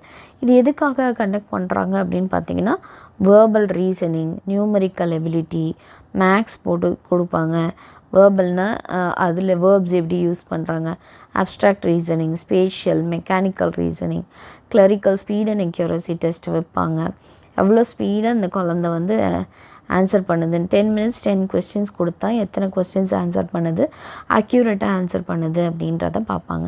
Language using spelling, language use sentences, என்ன ஸ்பெல்லிங் எப்படி யூஸ் பண்ணுறாங்க, சென்டென்சஸ் யூஸ் பண்ணுறாங்க எப்படி, இதெல்லாம் பார்க்குறது தான் வந்து இந்த டெஸ்ட்டு. சீஷோஸ் மியூசிக்கல் ஆப்டிடியூட் டெஸ்ட்டு அப்படின்னா என்னென்னா, music aptitude test tries to test the knowledge regarding pitch and intensity of sound. இது வந்து மியூசிக் எவ்வளோ என்ன அழகாக பிச் இருக்குது, சரிகமப்பா அப்போ எவ்வளோ அழகாக ஸ்வரங்கள் சொல்கிறாங்க, அந்த மாதிரியான டெஸ்ட்டு. ஓகே, இதுதான் வந்து சீஷோஸ் ஓட டெஸ்ட்டு. அடுத்தது மெக்கானிக்கல் ஆப்டிடியூட் டெஸ்ட்னால் வேர்பல் டெஸ்ட்டு. ஒரு வேர்பல் இல்லைன்னா வந்து requires testes to put together various parts of mechanical devices. So verbal test எப்படி பண்ணுவாங்கன்னா கெஸ்ஸிங் த ஃபுல் ஷேப், ஒரு ஃபுல் ஷேப்பையும் நீங்கள் கெஸ் பண்ணுங்கள் அப்படின்னு சொல்லுவாங்களாம். If given components are assembled together, judging which tools are appropriate for type of activity, speech of action, knowledge about the details of machines and other informations will be tested in written test. Okay, assembling things, items like parts of cycle எப்படி நீங்கள் சொல்லுவீங்க, bell என்ன, lock என்ன, அப்புறம் screwing types என்ன, இதெல்லாமே நம்ம சொல்லுவோம். Test spatial perception. 9 curved wooden blocks making up a big wooden block. அதுக்கு பேர் wiggly blocks. A block cut into 27 small cubes etc. will be used. ஒரு பிளாக்ஸ் நிறைய கலந்து விட்டு கொடுப்பாங்க. சில இதிலலாம் பார்த்திங்கன்னா ஒரு ஃபேஸாக கொண்டு வாங்க அப்படின்னு சொல்லுவாங்க. விஜய் டிவியில் இந்த மாக்காப்பாவோட ஃபேஸை வந்து அரேஞ்ச் பண்ண சொல்லி அந்த க்யூப்ஸ் கொடுக்குற மாதிரி, பிளாக்ஸ் கொடுக்குற மாதிரி, அந்த மாதிரி பண்ணுறது தான் வந்து ஒரு ஸ்பேஷியல் டெஸ்ட்டுன்னு சொல்கிறாங்க. இன்னொரு டெஸ்ட் என்ன சொல்கிறாங்க, அசம்பிள் பண்ணு, ஒரு சைக்கிளோட பார்ட்ஸ் எல்லாம் கொடுத்து அசம்பிள் பண்ண சொல்கிறாங்க. ஸோ இதுதான் அந்த டெஸ்ட்டு. அடுத்த டிஃப்ரென்ஷியல் ஆப்டிடியூட் மெக்கானிக்கல் டெஸ்ட்டுன்னா அதுதான். டிஃப்ரென்ஷியல் ஆப்டிடியூட் டெஸ்ட்டு டேட் அப்படின்னா இந்த என்னென்னா, this integrated battery of test was develop by George K Bennett Harold, G Seashore and Alexander. இவங்க எல்லாம் கொடுத்துருக்காங்க. இவங்க 8 சப் டெஸ்ட்டு சொல்லியிருக்காங்க. Verbal reasoning, it has the items of double analogy type. Numerical ability எப்படி இருக்குது, இது நீங்கள் ஜஸ்ட்டு பாயிண்ட்ஸ் மட்டும் எழுதுனா போதும். இப்போ நியூமரிக்கல் ப்ராப்ளம்ஸ் எப்படி பண்ணுறாங்க, மேக்ஸு அதுதான். அதில் வந்து நமக்கு கொடுத்துருப்பாங்க 8, 6, 4, 2, அடுத்த நெக்ஸ்ட் என்ன நம்பர்னு கேட்பாங்க இல்லையா, அந்த மாதிரி. இப்போ இங்கே வந்து 10 வரணும் அப்படின்னு நம்ம எழுதலாம். ஏன்னா 2 2 ஆட் ஆகிட்டு போகுது அப்படின்னு நமக்கு தெரியுது. அப்ஸ்ட்ராக்ட் ரீசனிங் அப்படின்னா series of problem figures, problem கொடுத்துட்டு அதை வந்து சால்வ் பண்ண சொல்லுவாங்க. ஸ்பேஷியல் ரிலேஷன்ஸ்னால் diagram of flat figure is shown, ஒரு டயக்ராம் காமிச்சிருப்பாங்க. Has to visualise and indicate which solid figure could be produce by folding the flat figure. Flat ஃபிகரை எப்படி வந்து ஃபோல்டு பண்ணலாம் அப்படின்னும் போது அதுக்கு பேர் ஒரு ஸ்பேஷியல் ரிலேஷன்ஸ் காட்டுறது. Okay, mechanical reasoning. Examinee is shown a diagram of a mechanical device or a situation is shown in, and the examinee must indicate which choice is true to the situation. அப்போ ஒரு எக்ஸாமினிக்கு ஒரு diagram கொடுத்துருக்காங்க. ஒரு diagram கொடுத்து அந்த டயக்ராமை வந்து ஒரு particular சிச்சுவேஷனில் அவங்கள எது ட்ரூ அப்படின்னு கண்டுபிடிக்க சொல்கிறாங்க. அவன் எது ட்ரூன்னு பார்த்தோன்னே அதை சொல்லிடணும். அடுத்து கிளரிக்கல் ஸ்பீட் அண்ட் அக்யூரசி அப்படின்னா என்னென்னா, number of combinations of symbols கொடுத்துருப்பாங்களா, இப்படி இப்படி இப்படி இந்த மாதிரி சிம்பிள்ஸ்லாம் கொடுக்கும்போது அந்த சிம்பிள்ஸ் காம்பினேஷன்ஸ் ஆஃப் சிம்பிள்ஸை வந்து கனெக்ட் பண்ணி அவங்க வந்து ஒரு ஆன்சர் கண்டுபிடிக்கணும். அதுதான் வந்து clerical speed and accuracy. Language use spelling அப்படின்னா லாங்குவேஜ் யூஸ் பண்ணி a list of words is given, நிறைய வேர்ட்ஸ் கொடுத்துருக்காங்க. some of which are misspelled, சில இதில் வந்து ஸ்பெல்லிங் தப்பாக இருக்குது. அப்போ அதை கரெக்ட் பண்ணி இன்கரெக்ட் ஸ்பெல்லிங்கை கரெக்ட் பண்ணணும். அதுதான் வந்து language use spelling. Professor wrong spelling, இப்போ இந்த ப்ரொஃபஸர் பாருங்கள், இதுக்கு ஸ்பெல்லிங் கரெக்டாக இல்லை தப்பு இல்லை, ஸோ அதை அவங்க வந்து கரெக்ட் பண்ணணும். லாங்குவேஜ் யூஸ் சென்டென்சஸ் என்ன, a sentence is given divided by marks into 4 subsections. Okay, so 4 subsections கொடுத்து அவங்களுக்கு அந்த சென்டென்ஸ் கிவனை வந்து நம்ம பார்க்கணும் அப்படின்னு சொல்கிறாங்க. Examinee has to indicate which section contains errors. So எந்த செக்ஷனில் எரர் இருக்குது, இப்போ section A, section B, section C, section D இருக்குது இல்லையா. ஸோ இதில் எதில் எரர் இருக்குது. Discussing with his father what to do next. The train left the station leaving him behind. So mistake is committed in part A, given us that the train was discussing with his father. Train வந்து discuss பண்ணுது ஃபாதர்கிட்டன்னு சொல்லியிருக்காங்க. So section A வந்து wrong அப்படின்னு சொல்லியிருக்காங்க. இதே மாதிரி இன்னொரு example கூட நீங்கள் கொடுத்துக்கலாம். அடுத்தது uses of aptitude test. Aptitude டெஸ்ட்டோட யூஸ் என்ன, selecting students and teachers for a course of study or vacation. அதோட யூசஸ் என்னென்னா சில என்ன டீச்சர்ஸ், என்ன கோர்ஸ் ஆஃப் ஸ்டடி, என்ன வெக்கேஷன், இந்த மாதிரி நம்ம செலக்ட் பண்ணோம். For providing educational or vocational guidance for pupils, இதுக்கும் யூஸ்ஃபுல்லாக இருக்குது. வெக்கேஷனல் கைடன்ஸாக இருந்தாலும் பரவாயில்ல, அது எஜுகேஷனல் கைடன்ஸாக இருந்தாலும் பரவாயில்ல, அதுக்கு இந்த ஆப்டிடியூட் டெஸ்ட் யூஸ் ஆகுது.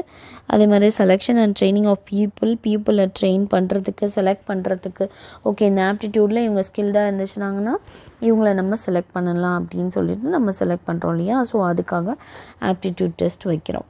ஸோ அதனால அது யூஸ் ஆகுது அப்படின்னு சொல்கிறாங்க. இதுக்கு differences between aptitude test and achievement டெஸ்ட்டையும் கொடுத்துருக்காங்க. அச்சீவ்மெண்ட் டெஸ்ட்டுன்றது என்னது, after a period of training, நல்லா எல்லாத்தையும் கற்றுக் கொடுத்து முடித்த பிறகு வைக்கிறது தான் வந்து என்னது வந்து அச்சீவ்மெண்ட் டெஸ்ட்டு. அண்ட் ஆப்டிடியூட் டெஸ்ட்டுங்கிறது அது conducted without providing any training, எந்த ட்ரைனிங்கோ எந்த இன்ஸ்ட்ரக்ஷனோ கொடுக்காம வைக்கிறதுக்கு பேர் தான் ஆப்டிடியூடு டெஸ்ட்டு அப்படிங்கிறாங்க. Achievement test furnish the standard or criterion against which the predictive effectiveness of aptitude test can be judged. Okay, so இந்த அச்சீவ்மெண்ட் டெஸ்ட்டுங்கிறது வந்து என்னென்னா அது ஒரு ஸ்டாண்டர்டாக இருக்கும், அதுக்கு ஒரு க்ரைட்டீரியன் இருக்கும் அப்படின்னு சொல்கிறாங்க. Which the predictive effectiveness of aptitude test can be judge. அந்த ஆப்டிடியூட் டெஸ்ட்டுங்கிறது ஈஸியாக நம்ம ஜட்ஜ் பண்ணிடலாம். Aptitude and achievement test differ இந்த purposes and not often in கண்டென்ட்டில் வந்து அது டிஃபர் ஆகாது. நீட்டுன்றது ஒரு எக்ஸாம் தான், அதே மாதிரி 12th ஸ்டாண்டர்டுன்றது ஒரு எக்ஸாம் தான். பர்பஸ் வந்து ஒன்று தான், பட் டெஸ்ட்டு டெஸ்ட்டு தான் டிஃபர் ஆகுது. ஆப்டிடியூடுன்றது மெஷர்ஸ் கெப்பாசிட்டி, வேறஸ் அச்சீவ்மெண்ட் டெஸ்ட்டுன்றது லெவல் ஆஃப் பர்ஃபார்மன்ஸ், எப்படி பெர்ஃபார்ம் பண்ணியிருக்காங்கன்றது கேல்குலேட் பண்ணுறது தான் achievement test. Aptitude test unlike achievement test take into account the direction and intensity of individual interest. இண்டிவிஜுவலோட இன்ட்ரெஸ்ட்டை பொறுத்து இது வந்து மாறும் அப்படின்றாங்க. அதர் கேட்டகரிஸ் ஆஃப் டெஸ்ட்டும் இருக்குது. ஓகே, நம்ம சொன்னது கொஞ்சம் டெஸ்ட்டு தான், இன்னும் இருக்குது பாருங்கள். Ability test, oral test, oral response test, oral performance test, practical test, இந்த மாதிரி நமக்கு போயிட்டே இருக்குது. ஓகே, ஸோ இந்த மாதிரி அதர் கேட்டகரிஸும் இருக்குது அப்படின்னு சொல்கிறாங்க. இதோட செகண்ட் கொஸ்டின் முடிஞ்சிச்சு, செகண்ட் டாபிக் முடிஞ்சிச்சு.